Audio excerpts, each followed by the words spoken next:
Welcome to our few moments together on the Parsha. This Shabbos, of course, is Shabbos Chol Hamoed Pesach.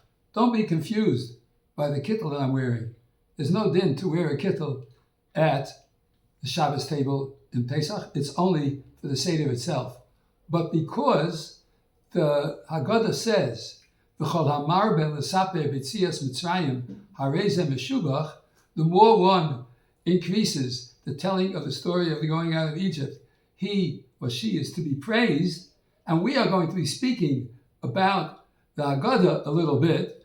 So I felt it's appropriate, since we're getting the mitzvah of Sipur Yetzias Mitzrayim, even though it's not on the night where it's required to do that. Nevertheless, let's make it as authentic as possible for the Sipur mitzvah of Sipur Yetzias Mitzrayim. In the new Haggadah that was printed from the teachings of Rav Reuven Feinstein Shlita, he brings up and raises a very beautiful, fascinating, and original thought question.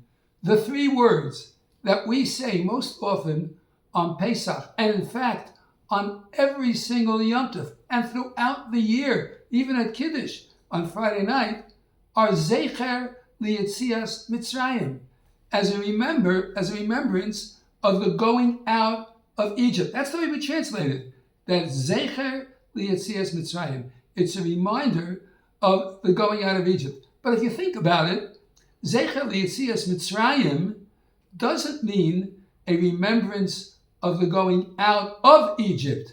The word Yetzias, with the tuf at the end, is a smichus, and it means it's connected with the word after. So the words Zecher Liyetzias Mitzrayim means as a remembrance of the going out Egypt, as if Egypt was going out.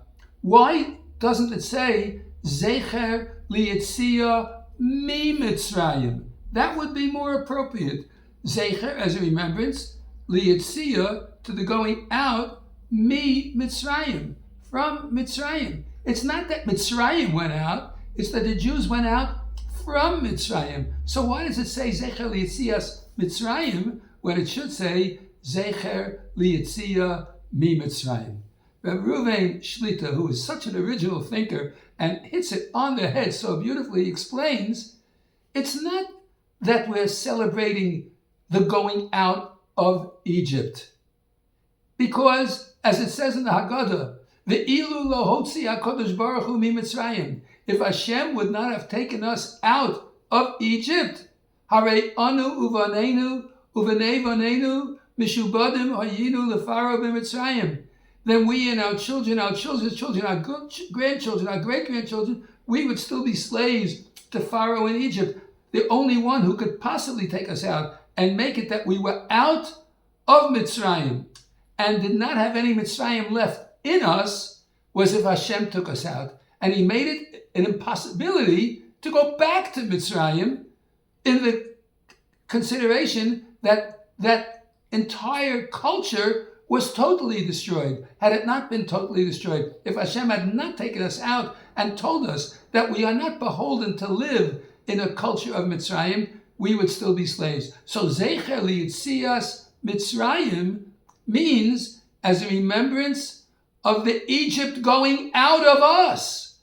It's the remembrance of getting Mitzrayim out of us. We've got to not just leave Mitzrayim, but we've got to make sure that Mitzrayim gets out of us. You know, it's like the famous statement we used to say as kids on the east side: you can take a person out of the east side, but you can't take the east side out of the person. You could take the Jews out of Mitzrayim, but if you leave Mitzrayim in the Jews, then it's not going to be a good situation for the Jewish people. The Jewish people have to be Zecher Liyetzias Mitzrayim, that Mitzrayim is gone out of them. And they no longer ever think that we can be good Jews in this alien culture.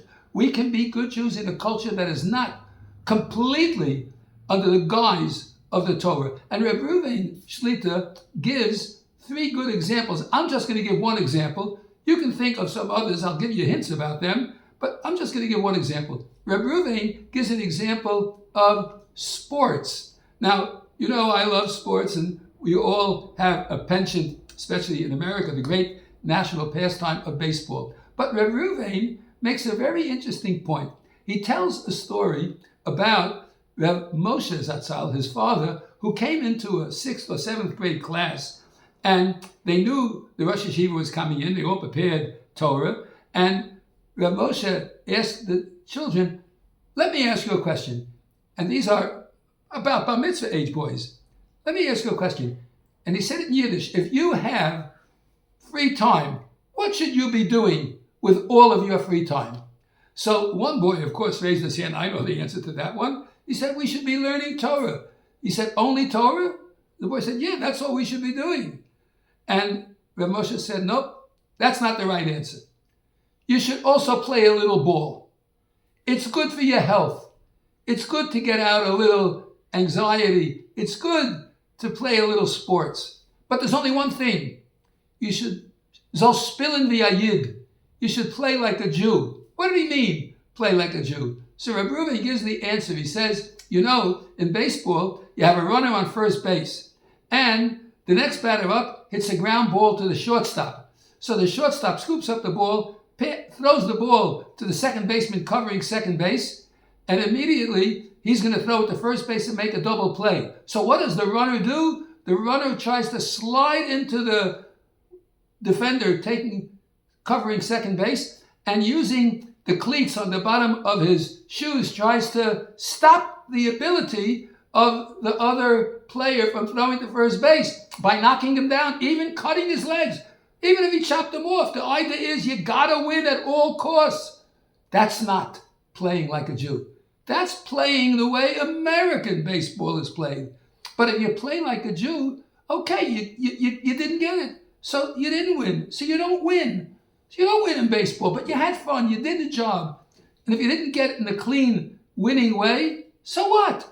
The main thing is to use your energy in the right way and to be acting as a Yid, a Jew at all times. You got to take the Egypt, the culture of the time out of you in order that when you do whatever it is in life you do as a Jew, you do it as a Yid, like a Yid would do it. And that's the idea of taking Mitzrayim out of the Jew. And therefore, Zecher Yetzias Mitzrayim means as a remembrance of getting Egypt out of you. We've got to do everything we can to get the culture of the place we're living in out of us. Of course, in today's day and age, with the terrible anti-Semitism that's existing in our own homes, in the United States of America and throughout the world, when we realize that that's what's trying to be inculcated within us, then we can understand that if Hashem wouldn't have taken us out of there, we would still be slaves. We'd still have the slave mentality of the Egyptian culture, the American culture, the French, the English, whatever. But we need to have a Jewish Torah culture as part of our lives. And that's the celebration of Zecher Yetzias Mitzrayim, that we get the Mitzrayim out of us. And we recognize that it's Hashem himself who gives us everything that is capable of being appreciated in the freedom that comes from the Pesach story and the Yetziah Mi Mitzrayim. As we say, Zecher Yetzias Mitzrayim, meaning as a remembrance of getting Mitzrayim out of us. What a beautiful thought by the Rosh Yeshiva and Reb Reuven to take and participate in the rest of Yom Tov, on Shabbos, Chol, Hamoed, and in the Yom Tov days upcoming, that we discuss and think about what it means to be getting Mitzrayim out of us. I want to take this opportunity to wish everyone a wonderful, wonderful Shabbos, Chol, Hamoed, a wonderful end of Yom Tov. If we have a chance, maybe we'll make another one for Sunday. I don't know. We'll see if we have that possibility, another video. But right now, let's keep in mind, Zecher Yetzias Mitzrayim means the remembrance of getting Mitzrayim out of us. Chag Sameach Moadim L'Simcha, and a Shabbat Shalom U'Mevarach to everyone. All the best on a continual basis. And remember, Kol Hamarbe L'Sape B'Yetzias Mitzrayim Harei Zeh Mishubach. Good Shabbos, good Yom Tov.